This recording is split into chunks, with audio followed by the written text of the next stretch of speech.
საქართველოს ეპიდემიის ზღვარზე C ჰეპატიტის შემთხვევები ქვეყანაში რეკორდულად იზრდება. 200,000-ზე მეტი ინფიცირებული და ყოველწლიურად 2,000 ახალი შემთხვევა. ასეთია დღეს მძიმე სტატისტიკა.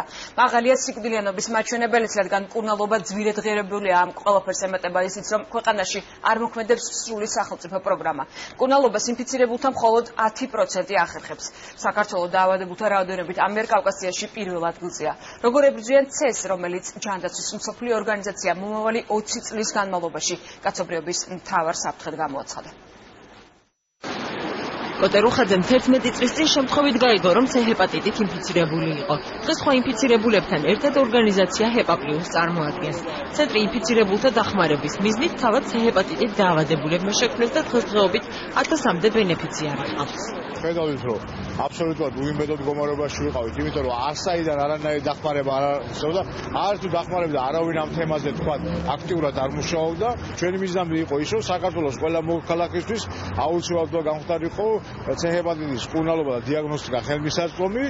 C ჰეპატიტის გავრცელების ერთ-ერთ ფაქტორად ექიმები დაუდევრობასა და მოსახლეობის ნაკლებ ინფორმირებულობას ასახელებენ. ყველაზე მაღალი რისკის ქვეშ ნარკოტიკის მომხმარებლები არიან, თუმცა არსებობს დაავადების გავრცელების სხვა საფრთხეებიც. სილამაზის სალონები, კოსმეტოლოგიური კლინიკები და სტაციონარები.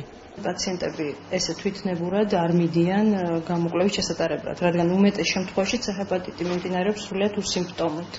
შესაბამისად, ადამიანი ვერ გრძნობს ვერაფერს და არ უჩნდება სურვილი, რომ ჩაიტაროს ლაბორატორიული გამოკვლევა. ძალიან დაგვიანებულ სტადიებზე მოდიან, სადაც უკვე ძნელია შველა. ჰეპატიტის გავრცელების ყველაზე მაღალი მაჩვენებელია სასჯელ ახსრულების დაწესებულებებში. ბოლო სტატისტიკური მონაცემებით პატიმართა მთლიანი რაოდენობის 30% C ჰეპატიტის ვირუსის მატარებელია. 2004 წელს ჩატარებული კვლევის მიხედვით კი საქართველოს მოსახლეობის 200,000 ადამიანზე მეტია ინფიცირებული, რაც მოსახლეობის 7%-ს აღწევს. არასამთავრობო სექტორის წარმომადგენლები მთავრობას ჰეპატიტის მკურნალობის პროგრამის შექმნასთან ერთად ახალი შემთხვევების თავიდან ასაცირებლად პრევენციული მექანიზმის შემუშავებასაც ურჩევენ. ბოლო პერიოდში სასჯელ ახსრულების დაწესებულებებში იყო საშინელი მდგომარეობა, ძალიან ადვილად გადამდებია C ჰეპატიტი და არის უამრავი C ჰეპატიტით დაინფიცირებული ადამიანი. საქართველოს სახელმწიფოს ადამიანის უფლებათა ეროვნულ სასამართლოში წაგებული აქვს 4 სარჩელი. აუცილებელია და მნიშვნელოვანია, რომ სახელმწიფომ გაიაზროს. მკურნალობა არის ერთი საკითხი, მეორე საკითხი არის პრევენცია. ახალი შემთხვევების C ჰეპატიტის ინფიცირების ახალი შემთხვევების თავიდან აცილება. C ჰეპატიტის ვირუსი ღვიძლის კიბოს და ცეროს იწვევს, რაც ადამიანის სიკვდილით სრულდება. C ჰეპატიტის მკურნალობის სახელმწიფო პროგრამა საპატიმროებში წლის ბოლოდან ამოქმედდება. პროგრამის მიხედვით სასჯელ ახსრულების დაწესებულებებში კონკრეტული კრიტერიუმების მიხედვით შეირჩევიან პაციენტები, რომლებიც მკურნალობის კურსს უფასოდ გაივლიან.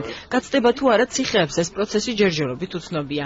ჯანდაცვის სამინისტროში ამბობენ, რომ მიმდინარეობს მოლაპარაკებები, რომ 2014 წლიდან სახელმწიფომ თავად იზრუნოს C ჰეპატიტით დაავადებულთათვის სამკურნალო პროგრამის შემუშავებაზე. პროგრამა არის, ესე ვთქვათ, პირდაპირი დარტყმა იმ ეპიდემიის წინააღმდეგ, რომელიც ჩვენ გვიახლოვდება. 12,000-მდე ადამიანს გაუკეთებს პირველად დიაგნოსტიკას, 5,000-მდე ადამიანს უზრუნველყოფს B ჰეპატიტზე ვაქცინაციით, 3,000 ადამიანს ჩაუტარებს სიღრმისეულ გამოკვლევებს, რათა გამოვიდნენ ისინი, ვისაც ყველაზე მეტად პრიორიტეტულად სჭირდებათ მკურნალობა. მკურნალობა იყო ძალიან პრობლემური, მაღალი ფასიდან გამომდინარე და სწორედ ამ კუთხით ვიწყებთ ჩვენ ახალი პროგრამის შემუშავებას. იმედი გვაქვს, რომ 1000 პაციენტამდე მაინც შევძლებთ, რომ დავიწყოთ 2014 წლის დასაწყისში მკურნალობის კომპონენტი და საბოლოო ჯამში 2016 წლისთვის ჩვენ გვინდა რომ მივახციოთ ეგრეთ წოდებულ უნივერსალურ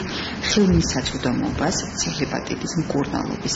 ერთ-ერთი მთავარი პრობლემა, რის გამოც ინფიცირებული ადამიანები მკურნალობას ვერ ახერხებენ, ეს საჭირო პრეპარატების მაღალი ფასია. C ჰეპატიტის მკურნალობის ღირებულება დაავადების სხვადასხვა ეტაპზე 20,000-დან 100,000 ლარს შეადგენს.